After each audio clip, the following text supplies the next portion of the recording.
Est vraiment pas mal, cette saison 2 de Squid Game. Coucou les Congolais, coucou les Congolais.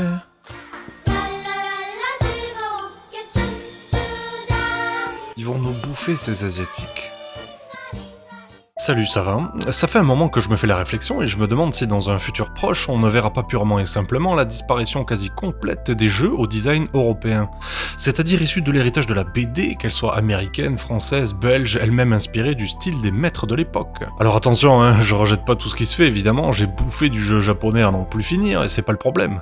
Mais avant ça, j'ai d'abord été bercé par la BD traditionnelle avec les bons vieux Spirou, Tintin, Astérix, Titeuf, Kid Paddle, puis plus tard, je suis passé par l'école de Fluide Glacial avec le grand maître Gottlieb ou Franquin, et autant vous dire que c'est, je pense encore aujourd'hui, un summum de ce qui pouvait se faire en termes d'histoire, d'art et de liberté d'expression. Donc j'avoue que quand je me suis mis au manga, ça m'a fait un choc, mais je me suis rendu compte que, évidemment, qu'il y avait de très bonnes choses, hein, déjà par le prix du bouquin, par le rythme plus soutenu des parutions, et par les histoires qui ouvrent des horizons plus vastes parfois que dans la BD traditionnelle. Évidemment, peu à peu, en même pas 10 ans, les mangas ont inondé le marché, et aujourd'hui, même si je vois toujours autant de BD dans les rayons, eh ben les chiffres de vente font un peu la gueule. Hein. Tout le monde se fout complètement des BD, et moi le premier, malheureusement, tout simplement parce que c'est trop cher, c'est trop long d'attendre un nouveau tome, et ça se consomme trop vite. Eh ouais, 48 pages, ça fait pas des masses. Hein. Du coup, il paraissait logique que l'inondation culturelle que représente le manga et son style japonais se répercute également sur le jeu vidéo. Même si on avait bien sûr déjà pas mal de jeux venus de chez eux, hein, bah aujourd'hui on en a encore plus, et on a même des gars du coin qui nous en font dans le style manga anime, et c'est un peu ce qui me chiffonne. Il y a évidemment beaucoup de raisons à ça, et je pense qu'à terme on va complètement perdre notre identité créative. Par exemple, récemment j'ai vu que Misside avait bien percé un nouveau jeu d'horreur avec un design évidemment style manga mignon, et ça veut pas dire que le jeu est mauvais, hein, au contraire il a l'air excellent et c'est très bien, c'est pas le propos. C'est juste que ça me fait réaliser qu'encore une fois c'est le genre de jeu qui fait parler de lui. Et il y a qu'à voir aussi le non moins bon Mouthwashing hein, que j'ai mis dans une vidéo, lui aussi malgré sa DA excellente a un côté dans le design dont on sent que la nana responsable de ça a eu plus l'habitude de s'entraîner au dessin en regardant des mangas que de la BD.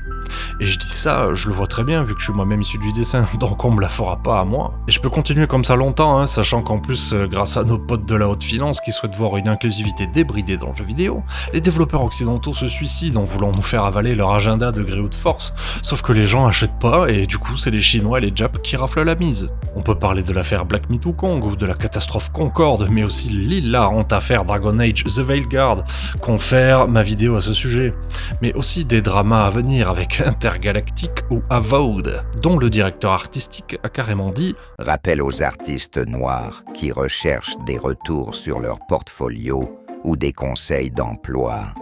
Mes DM sont ouverts et vous aurez toujours ma priorité.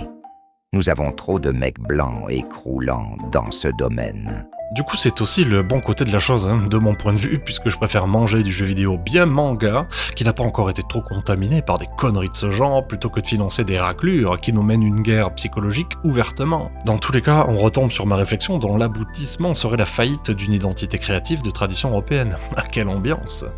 Sinon, pourquoi donc tout le monde se met à faire des jeux style manga au final, hein? Vous le savez, vous? J'espère bien, comme ça vous pourrez m'en parler en commentaire. En attendant, j'ai quand même quelques éléments de réponse. Déjà, ce qu'on sous-estime totalement dans ce problème, c'est que la génération actuelle de développeurs de jeux vidéo a grandi avec l'anime et le manga comme partie intégrante de leur culture. Pour beaucoup, ces médias ont été leur première source d'inspiration visuelle et narrative, et donc par conséquent, ça se reflète naturellement dans leur création. Je peux pas leur en vouloir, hein, qu'on soit bien d'accord, après tout, on est ce que l'on voit et ce qu'on mange. Ensuite, bien sûr, avec la diffusion mondiale d'animes, avec des plateformes comme Crunchyroll, Netflix et d'autres services de streaming, ainsi que la disponibilité croissante des mangas en version numérique et physique, l'accès à ces œuvres est plus grand que jamais. Ce qui a pour résultat, comme je l'ai dit, une influence artistique dès le plus jeune âge pour des gens qui demain seront les créatifs pour le jeu vidéo. Puis vient certains phénomènes plus isolés que j'ai jamais vraiment compris mais qui participent à la popularité du genre. Je me rappelle au lycée d'art, il y avait un mec qui s'enfermait le soir dans sa chambre à l'internat et en fait il faisait des planches de manga porno ou d'hentai si vous voulez, et ensuite ce qu'il en foutait, bah écoutez, je suppose que les murs de sa salle de bain ont dû voir des choses terribles, et je crois aussi qu'il les montrait à son cercle très restreint d'amis.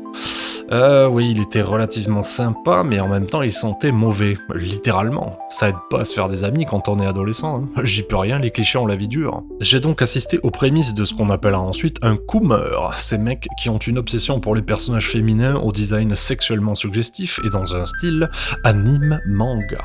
Et mon petit doigt me dit que des gens comme ça, il y en a beaucoup plus qu'on le pense, hein. Je juge pas, chacun son truc, j'en ai rien à cirer, mais c'est juste que ces persos se ressemblent tous, avec des nibards gigantesques là, des grands yeux, des culs bombés comme des montgolfières. En théorie c'est sympa, mais en pratique c'est pas fou quand même, non? Je veux dire, au-delà de l'hypersexualisation, bon c'est très bien, un personnage féminin bien proportionné, pas besoin de lui faire des obus qui touchent le sol, c'est ridicule. Bon, puis plus tard, on a vu apparaître les VTubers aussi, littéralement des persos virtuels qui remplacent une vraie personne derrière. Jamais compris le délire là non plus, mais bon, ça fait un carton dans des communautés a priori secrètes que j'ai absolument jamais eu l'occasion de rencontrer pour ma part. Donc, si vous êtes fan de VTubers, merci de m'expliquer pourquoi vous aimez ça, j'aimerais bien apprendre quelques trucs.